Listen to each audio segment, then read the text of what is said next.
21 milyan oo xabo. shirkadahan waxay horey u koobnaayeen oo kaliya stock marketka, balse maanta haddaba mar walba oo bitcoin-ku sidan oo kale u dhacsan yahay gado, mar walba uu kor joogana iska gado. bitcoin-ka fursad miya mise ma ahan? xaqiiq ay tahay inaad ogaato 2026.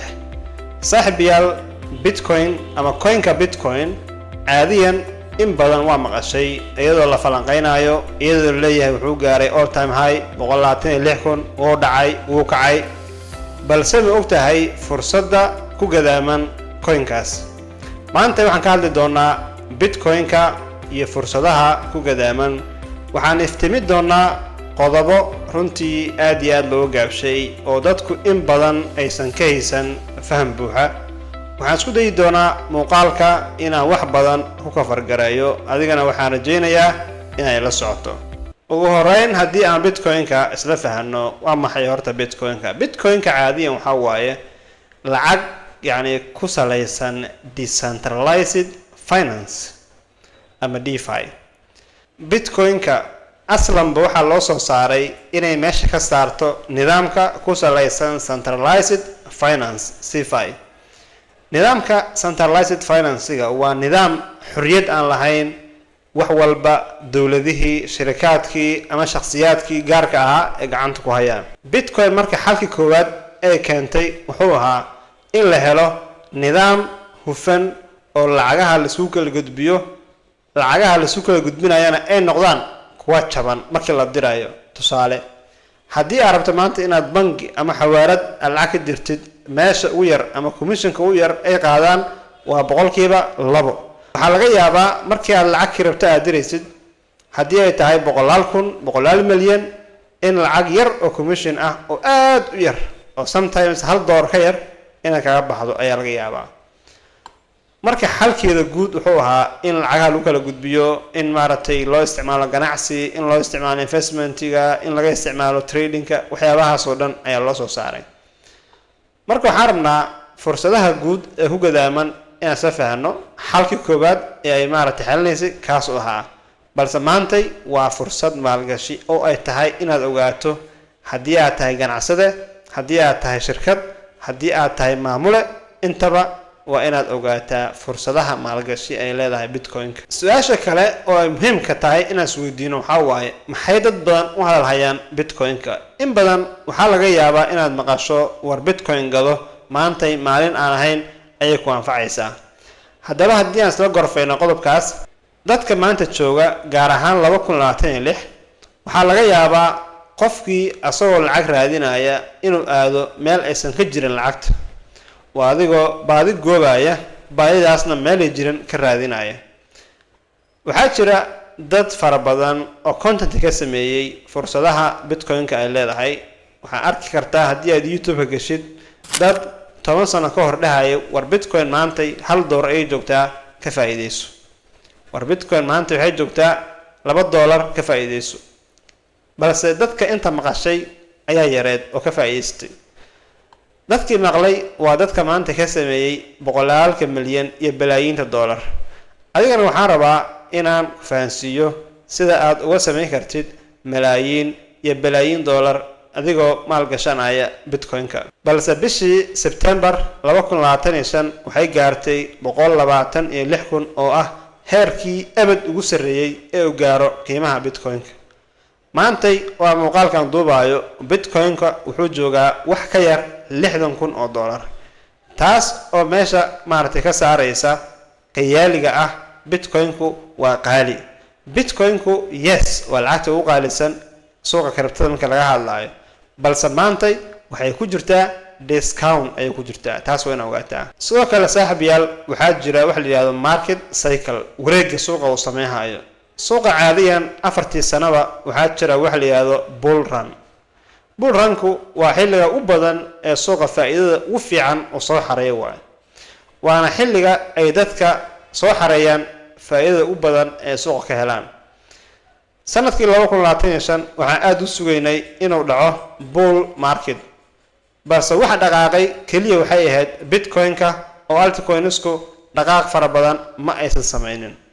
sanadka 2026 waxaan u jeednaa suuqu inuu ku jiro hoos u dhicii ugu sareysay ebid oo ay sameeyaan coinanka ka baxsan bitcoinka ama altcoinska.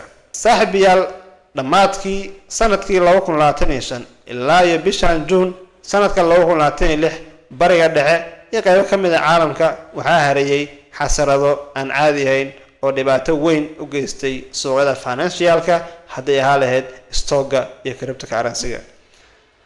marka saaxiibayaal, qiimahan uu maanta bitcoinku maraayo waa discount wax ka badan 53% ayuu daatay qiimihii guud ee bitcoinka. taas marka waa in warata Janis. qodobka saddexaad, maxaa taageeraya inuu bitcoinku yeesho qiimo gaar ah? qodobka koowaad ee taageeraya in bitcoinku qiimo inta leeg u yeesho waa maximum supply. maximum supply-gu waa xaddiga guud ee laga soo saaray ama laga soo saarayo miraha ama supply-ga bitcoinka. waa 21 milyan oo kaliya. 21 milyan iyo hal xabo weliga Allah ma arkaysid. marka waxaa la rabaa in la fahmo waxaan inay yihiin wax limited supply ah oo aan sicir barar lahayn. tusaale ahaan, dahabka kale waa store of value, wax la kaydsado oo qiimo la waayo, haddana waa unlimited supply. balse bitcoinku waa limited supply oo ku jaan go'an 21 milyan oo xabo. qodobka labaad ee qiimaha bitcoinka waxa gaarka ka dhigaya waa shirkadihii iyo hay'adihii weynaa ee soo galay suuqan kriptada, gaar ahaan bitcoinkii ayay si gaar ah u xaabsadeen ETF. wax badan waa maqashay ETF. ETF-ku waxa waaye shirkadihii waaweynaa oo xaabsanaya bitcoinka. 10 sano ka hor ama 4 sano ka hor ma aysan aqoonin sida ay maanta u yaqaanaan bitcoinka. kadib markii ay fahmeen jihada guud ee caalamka u socdo iyo dhaqaalaha digitalka ah, waxay go'aansadeen inay ku soo biiraan suuqyada digitalka ah. shirkadahan waxay horey u koobnaayeen oo kaliya stock marketka, balse maanta waxay kula joogaan oo kaga horeeyaan suuqa kriptada, waxayna si maalinle ah u xaabsadaan bitcoinka. kuna darso, bitcoinka maanta waa gabaabsi. 2 sano ka hor bitcoinka yaalay suuqa aad buu u badnaa, balse maanta waa gabaabsi. weyliska ama nimanka xiitaanka ah ama shirkadaha waaweyn waxay si daran u guranayaan miraha bitcoinka, taas oo cirka ku shareerisay qiimaha bitcoinka una gaaray wax ka badan $126,000. qodobka saddexaad ee qiimaha bitcoin kor u qaada waa aqbalaadda caalamku u aqbalay bitcoinka. 5 sano ka hor waa la diidanaa bitcoin. shirkadaha, hay'adaha waaweyn, dowladaha waaweyn waxay ka soo horjeedeen bitcoinka inuu yeesho magac iyo qiimo gaar ah, balse maanta way ku qasbanaadeen inay aqbalaan oo ay qayb ka noqdaan dhaqaalaha digitalka ah oo ay horkacayso bitcoinka. qodobka afaraad ee muhiimadda weyn siinaya qiimaha bitcoinka kor u qaadaya bitcoinku waa inay tahay store of value. maanta shirkadihii adduunka iyo shakhsiyaadka waaweynaa ee bilyaneerada ah waxay marayaan heer ay bitcoinka u bedelaan kaydkooda. haddii aan ku siiyo tusaale kooban oo dhinaca store of value ah, tusaale, haddii shirkadan ay leedahay kayd dhan $50 bilyan waxay dhiga jireen bank ayay dhiga jireen. bangiga ayaa ku shaqaysan jiray. 10 sano kadib 50 bilyan qiimo ahaan wuxuu la mid noqonayaa $5 ama $10 bilyan.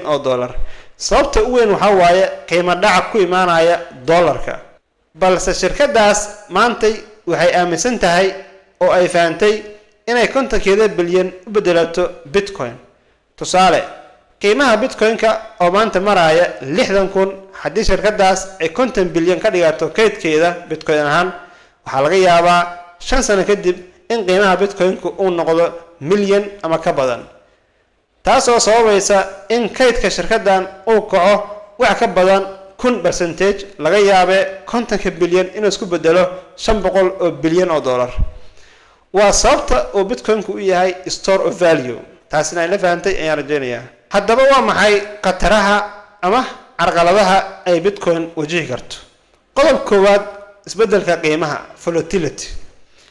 isbeddelka qiimaha wuxuu saameyn ku leeyahay qiimaha bitcoinka. tusaale, haddii bitcoinka oo kacsan ama jooga heerkii ugu sarreysay ee aad gaatid, waxaa keeni kartaa in bitcoinka marka uu sameeyo qiimo dhac ay lacagtaada ku sameyso hoos u dhac.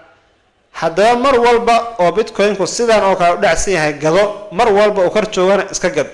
waa midda keliya ee aad uga badbaadi kartid khatarta dhinaca volatility-ga. qodobka labaad waa sharciyada dalalka. dalalka waagii hore aad ayay ula dagaalami jireen bitcoinka, balse maantay badankood way aqbaleen dalalkii ugu waaweynaa caalamka. waxaa laga yaabaa mararka qaar in dal ku kacsan bitcoinka ama si guud digitaalka inuu yiraahdo bitcoinka waa la mamnuucay. micniyan uu u dhigi karaa, balse ficliyan uma mamnuuci karo, sababtoo ah bitcoinka ama kiribtada si guud ma jirto xarumo waaweyn oo dadku isku yimaadaan ama wax oo offline ma ahan. waa suuqyo ku shaqeeya digital kaliya. dowladahan afka ayay maaragtay ka dhigi karaan waa la mamnuucun. taas ayaa waxay keeni kartaa qalqal dhinaca barayska ah. qodobka saddexaad, dareenka iyo wararka ka imaanaya suuqyada financialka ah. in badan waxaa laga yaabaa facebooka, telegramka, tiktoka iyo x ama twitter inaad ku aragtid bitcoin oo cirkaas ku shareertay, bitcoin oo dhacday. waxyaabahaas waxaa loo yaqaanaa market sentiment. market sentimentiga waa meesha ugu daran ee dadka laga qalqalgeliyo. waxaa laga yaabaa hantidii ay haysatay inaad qof war uu yidhi aad u salgarayso, haddaba waa inaysan ku hagin dareenka dadka aan suuqa ku jirin. badanaa waxyaabaha bumbuuninta ah waxaa la yimaada dadka aan suuqa ku jirin. tusaale, qof aan suuqa ku jirin $1 oolin ayaa wax ku leeyahay bitcoinku $1 bay tegaysaa, bitcoinku $2 bay tegaysaa, bitcoinku way dhacaysaa ayaa uu leeyahay. marka waa inaadan dadka noocaasa warkooda aan maqlin. waa inaad marka go-aankaaga ku salaysa reality ama xaqiiqada xilligaa taagan. qodobka nooxiga, yaa ku habboon inuu maal gashado bitcoinka. qodob koowaad waa qofka leh qorshaha muddada dheer. qorshaha muddada dheer wuxuu kaa saacidayaa inaad bitcoinka ka heshid faa'iido fara badan. tusaale, haddii maanta ay haysatid $1 milyan oo kayd ah oo u baahnayn 10 sano 20 sano ee soo socota, halkaaga milyan wuxuu isku bedeli karaa $100 milyan ama balaayiin dollar ay isku bedeli karaa. waana midda la isku dhaafay markii la joogo maalgashiga suuqyada financialka, haddii haleed crypto ama stock. qodobka labaad, qofka fahansan nidaamka maamulka khatarta ama risk management-ga. qofka yaqaana sida loo maareeyo khataraha waa qof in badan ku jiri kara maalgashiyada kala duwan, hadday haleed dhinacyada stocka ama kiribtada. qodobka saddexaad, qof aan suuqa la imaanin lacagta nolol maalmeedka ama lacagta uu u baahan karo mustaqbalka. inaad suuqa la timaadid lacagta u baahan tahay waxay kuu keeni kartaa khasaare runtii aan laga soo waaqsan. sideedaba suuqan la imow lacag aad ka maarantid xilliga aad samaynaysid maalgashiga. haddii maalgashigaagu yahay long term, waa inaad lacagtaas ugu yaraan 5 sano 10 sano ka maarmi kartaa. haddii uu yahay short term, waa inaad sanad ilaa 2 sano ka maarmi kartaa. qodobka ugu dambeeya oo ah sidee ganacsatadeennu uga faa'iideysan karaan maalgashiga bitcoinka. inta badan ganacsatadeennu waxay maalgeliyaan waxyaabo aan faa'iido badan uga soo laabanaynin ama ku salaysan traditional business. maantay adduunyada dhaqaalaha waa isbedelay. wax walba waxay isku bedeleen digital. dhaqaalihii caalamkana wuxuu isku bedelay digital.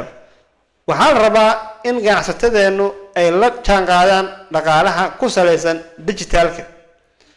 dhaqaalaha digitalka ah wuxuu ka faa'iido badan yahay 100% ama 100 jabaar dhaqaalaha caadiga ah ee ku salaysan traditional businesska.